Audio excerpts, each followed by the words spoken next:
বরিশালের বিভিন্ন জেলা উপজেলায় ছড়িয়ে ছিটিয়ে থাকা প্রাচীন স্থাপনার মধ্যে কিন্তু অন্যতম একটি স্থাপনা, যেটি মূলত 1500 খ্রিস্টাব্দে নির্মিত বরিশালের বাকেরগঞ্জ উপজেলার রঙ্গশ্রী ইউনিয়নের রুনশি গ্রামে 500 বছরের প্রাচীন এবং ছোট একটি মসজিদ।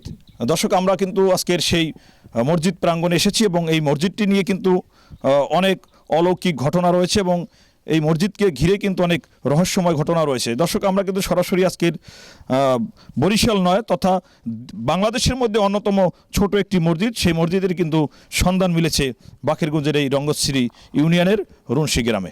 দর্শক, আমরা এখানে আসার পর থেকে কিন্তু দেখেছি যে 500 বছর আগরে মুঘল আমলের যে নির্মিত মসজিদটি, এই মসজিদটি মূলত জাফরি ইট এবং চুন সুরকি দিয়ে কিন্তু মসজিদটি নির্মাণ করা হয়েছে এবং একটি গম্বুজের উপরেই কিন্তু মসজিদটি দাঁড়িয়ে রয়েছে এবং মসজিদের যে দেয়াল, সেই দেয়ালগুলো কিন্তু প্রায় 50 ফুটের মতো প্রশস্ত একটি দেয়াল এবং মসজিদটির উচ্চতা রয়েছে প্রায় 30 ফুট।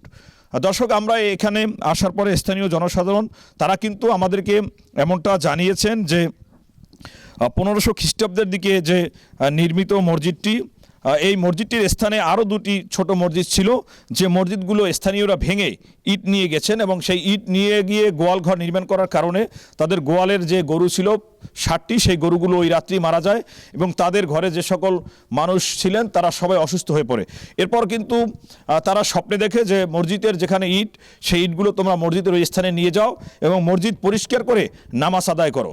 এরপর থেকেই কিন্তু তারা এই মসজিদটির এখানে এসে মসজিদটি রক্ষণাবেক্ষণ শুরু করে। এরপর থেকে কিন্তু তারা এই মসজিদে নামাজ আদায় শুরু করেছে।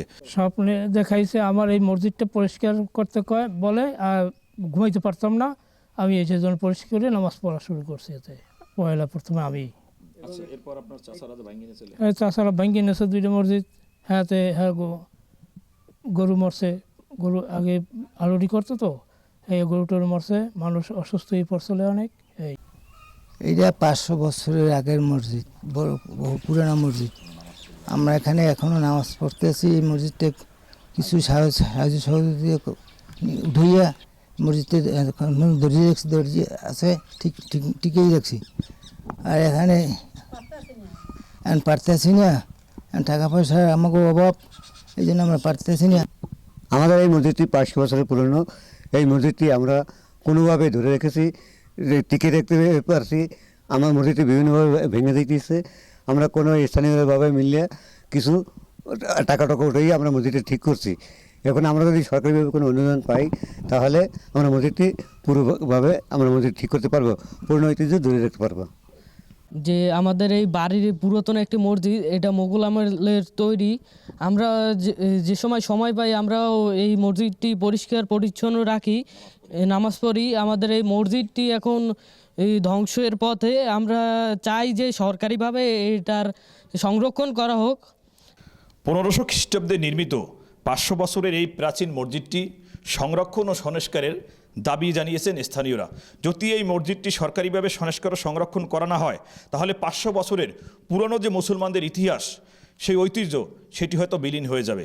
জিয়াউল হক, দৈনিক জনকণ্ঠ।